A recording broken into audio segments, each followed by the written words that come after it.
Hello and welcome to Crafting with Jane. Today we are looking at this absolutely lovely stamp set. It's called Hare Fauna series and it's by Pink Ink Designs. I will put a link through to it because it is available throughout the world, and it's just again, it's a UK company. Absolutely lovely, and I got this from the craft Farnborough as I showed you, and I thought, well, I'm working my way through all of the lovely things, and this particular hare I think is just beautiful.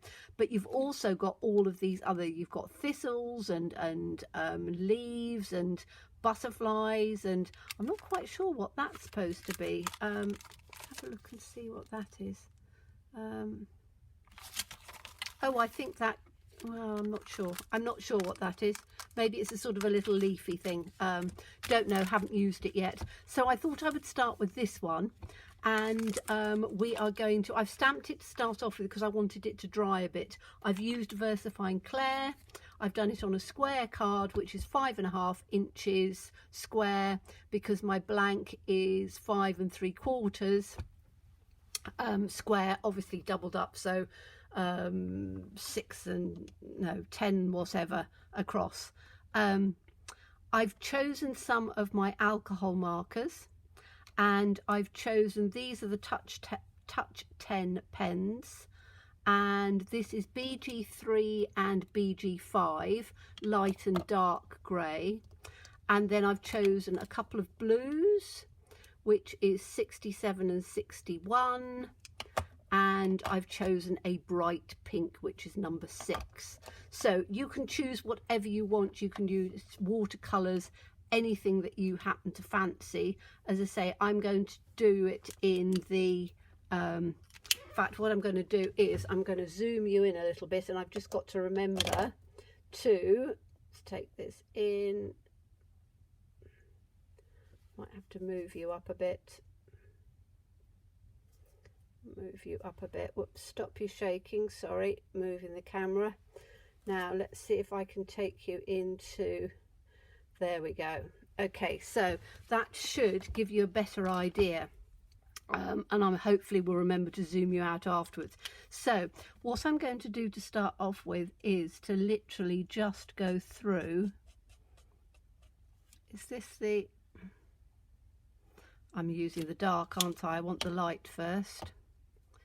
So that'll have to be a bit of dark in there. So I want to use the light first.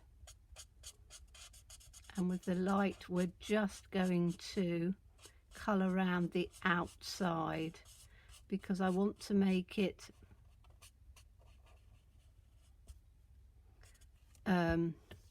quite a good sort of pattern on it. So I'm going to do all of the outside first, and then we can go and do some fill-ins as well. But to give it a real three-dimensional look, I want to just do lots of dark shadows and things on it. But I'm filming this probably about 3 weeks ahead of when you'll see it, and we're in the middle of the most incredible heat wave. So you'll probably see this at the end of September. With, hopefully with a bit of luck, we will have gone back to being just a little bit better on the weather. But my goodness, up into the 30s, which for the UK, I'm doing this really carefully because I want to do some spots around it, and I want to do the spots in a different colour. So I'm trying to leave these bits out, and you know I do this little sort of dot. So yeah, so the weather is just incredibly hot. For the UK, it is, well, the south of England where I am, we get nice weather in the summer, but we don't. September starts to become autumnal, and although it's a bit cooler in the morning, it's about 12 degrees. By the time it gets to sort of 10 o'clock, it's getting hotter. By the time it gets to lunchtime, my goodness, the heat is extraordinary, and I know a lot of you live in areas where it gets very, very hot, but over here we don't have air conditioning in our homes anyway, and it's an incredibly humid heat, so it's not something that you know that you get used to. You find that you're perspiring and dripping most of the time because it is just so warm. But I must admit, I do prefer it than the cold. I'm somebody who doesn't like the cold. I was on a forum recently and they were saying, what's your favourite season? So you'll have to answer down below in the comments and tell me what your favourite season is. My favourite season is summer because I love the warm weather. I do like spring for all the spring bulbs and flowers and things like that coming through. I like autumn for the changes in the leaves and things. There's not a huge amount about winter that I love. Well, I love Christmas, so I suppose that's winter. But I must admit, I don't like the cold very much at all. It's not my favourite time, and with everybody in this cost of living crisis, you know, it becomes very difficult for everybody to be able to afford to keep their heating and all of those sorts of things on in the winter, because it's just getting so expensive. So, you know, it is difficult for people. I'm quite lucky I have a wood burner. My house is 1905, little old workingman's cottage, so it's not very big. In American standards and Canadian standards, it's really quite tiny, but it's perfect for me.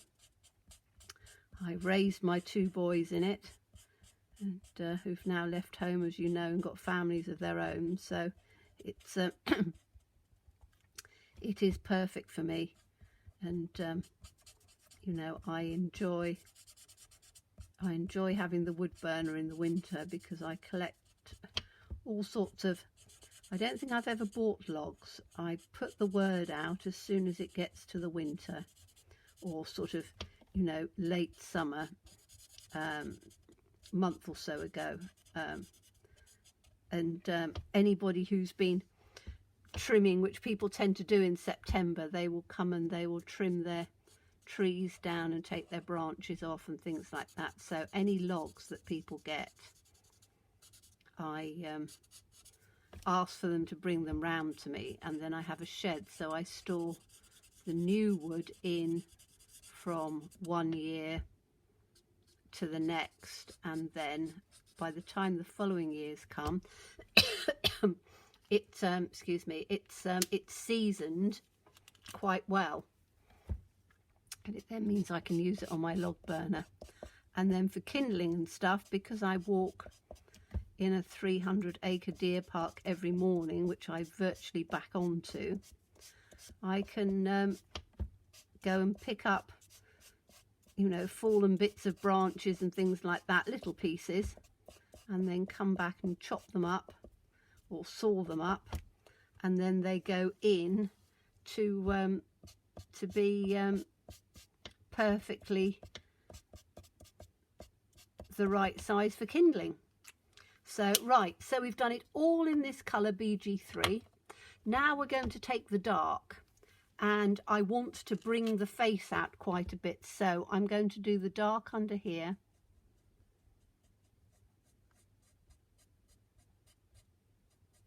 Bring it right the way sort of round, and quite dark as well. Round in on here.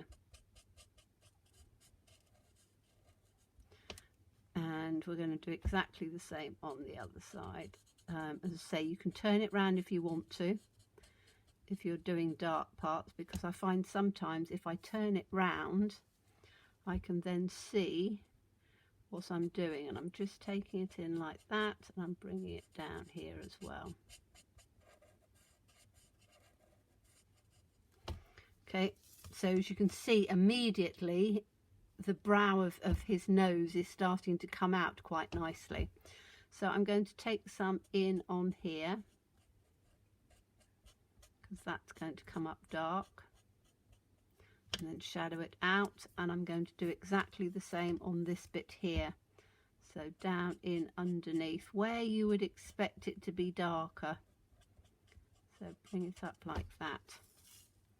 Okay, now I can do a little bit underneath here. We have got some dots which indicates it's darker, and I can do just a little bit on the underneath of his nose like that. Now I'm going to take, says me having dropped my lid on the floor, did you hear it fall? I think it's just gone in on here. Hold on a minute while I get it out, because being alcohol markers, you want to put the lid in quite easily. There we go. Butterfingers, butterfingers. Okay, so we're going back to the light, and we're just going to just blend that little bit in. Not a huge amount, just a little bit, so that it's not a sharp edge. Don't need to worry about that bit, and I'm just going to blend this in a bit. Now you can see it comes darker straight away, but that's the alcohol, and it takes a while for the alcohol to come in. Now I'm going to use the darkest one, which is a peacock green, it says. I think it's very much a blue, and I'm just going to take this in on here. So I'm going to take that right the way around in on here.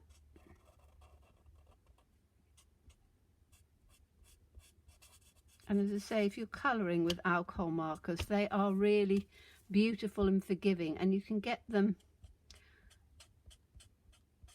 So many people do them nowadays. You know, you can really get them from anywhere, and you don't have to pay a fortune for them. You can get some. I got this set, which is a set of, I think, 64, and I got it on Amazon, and it was only, I don't know, £20, something like that, which for 64 alcohol markers is pretty good. Now, I don't buy expensive ones because I'm not professional enough to warrant buying expensive ones. You know, if you are, and there's lots of people out there that you can watch that do the most amazing colouring, then, you know, disclaimer, I am not a brilliant colourer, but I do enjoy it, and that's the main thing. I think everything on craft is about enjoying it. So this is the bright pink, because I just want to have that pop of colour in there, because I think it just, for me, it just adds something on here like that. And then down on these little spots here, I'm just going to put the pen in and take it up on there, around on these bits of the eyes as well, and then down on here.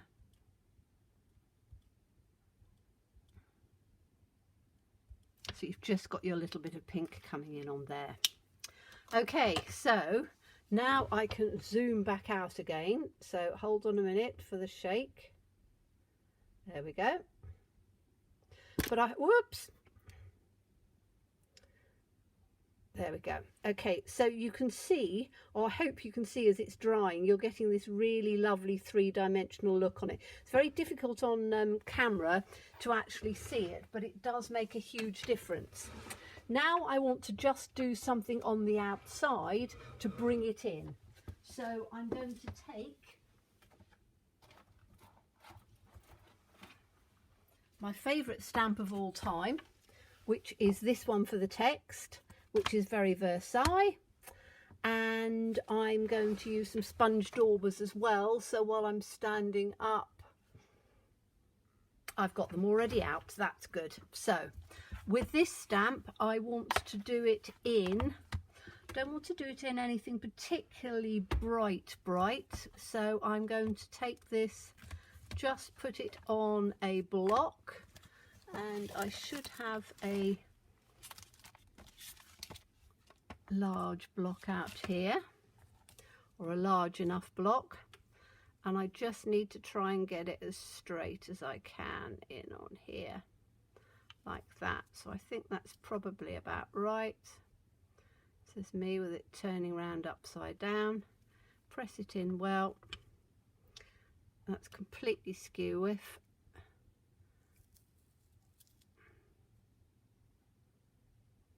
Just want to try and get the lines as straight as I can. And then I always do a piece of scrap because I can never tell with this one which way up it is. So I'm going to do it in, I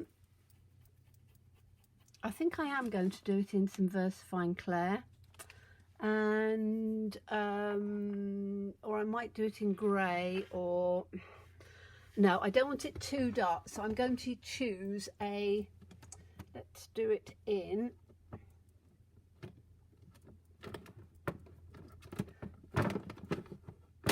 a favourite crumb cake, which is sort of a browny colour, which I think will work. I could have done smoky slate, but I think that this will work out properly.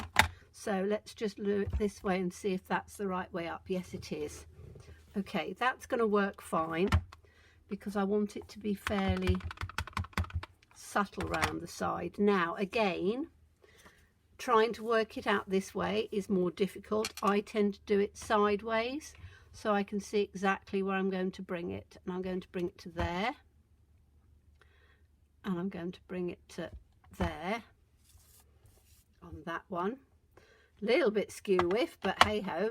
To be quite honest, I don't think it really matters that much, but I do like to have things coming in on the side. So we'll have one there,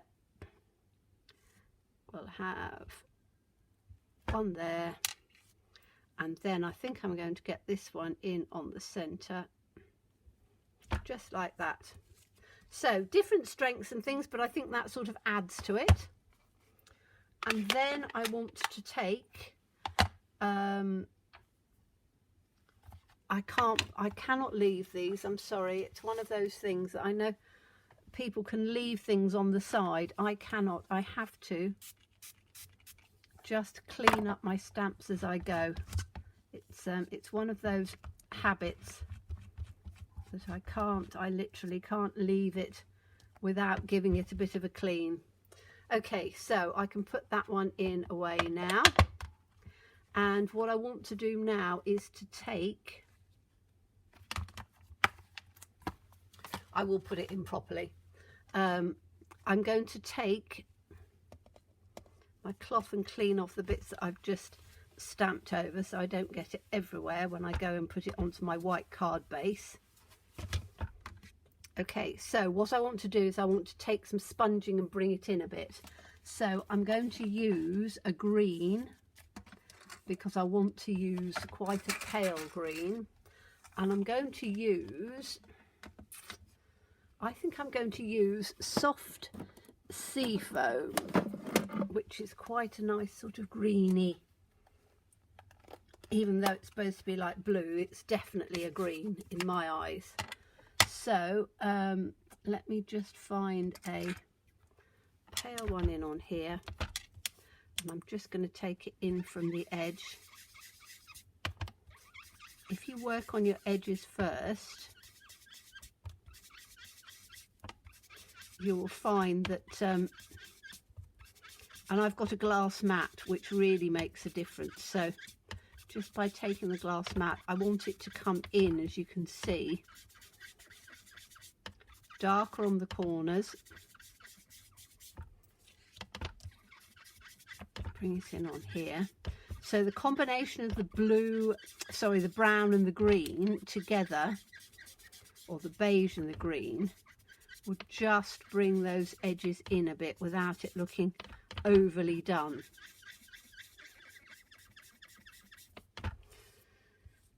I need to just do this little bit on there, even though it is right over, because it's such a big stamp. Even on this 5.5 by 5.5, it's still only doesn't come all the way onto the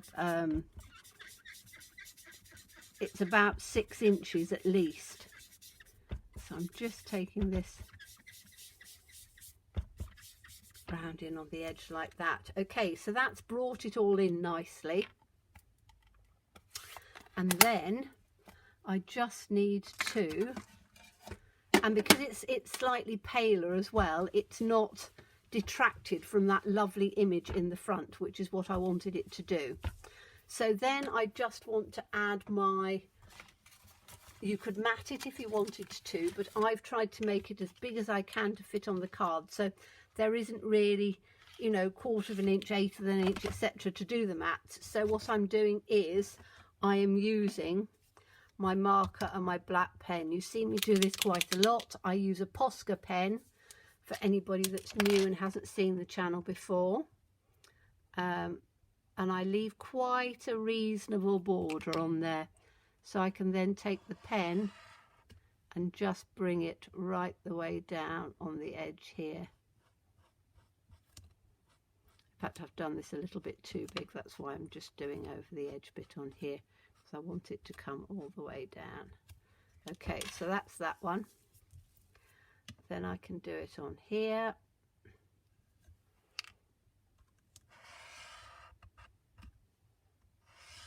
Turn it round. So if you want a fairly big border, you can. You just move your ruler out a bit more.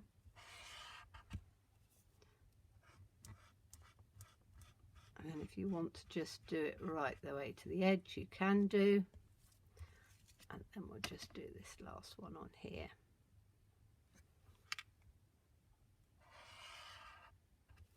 Like that. So that's given me a nice border around there. Says me, I can just see a little bit here. I haven't quite got over on the edge. That's better. Is that better? Yes, I think that is. So let's find the lid to that. Give myself a clean up.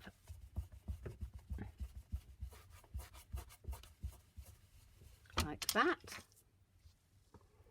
Okay, and then I just need my card base, which I have put, have I put it in underneath on here? Yes, I have, underneath the stamp.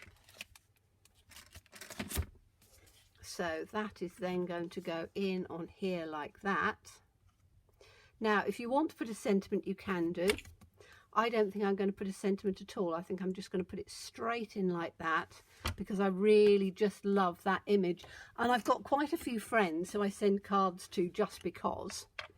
And also I've got some friends who, when it's birthdays and things, they don't like to have stamps that have necessarily happy birthday or things like that on, because they sometimes will frame cards that they particularly like. So, and I'm a bit like that as well. I've been given some beautiful cards over the years, and I have in my haul and landing, what I do is I just put some interesting different frames, and I have the whole of my landing and stairs with a multitude of different pictures and things. So you could put that in a little frame and just frame it, and it would look lovely as well. But I think that that is absolutely glorious. You can now see the where we've put the dark in, how it's coming forward nicely, and it's just the most, I think it's just a beautiful image. So just to remind you, it is a company called Pink Ink Designs, and this is Hare Fauna series. And as I say, I will try and put a link down below if I remember. So thank you so much for watching me. As always, please stay safe and well. Please be kind, and look forward to seeing you again soon. Bye bye.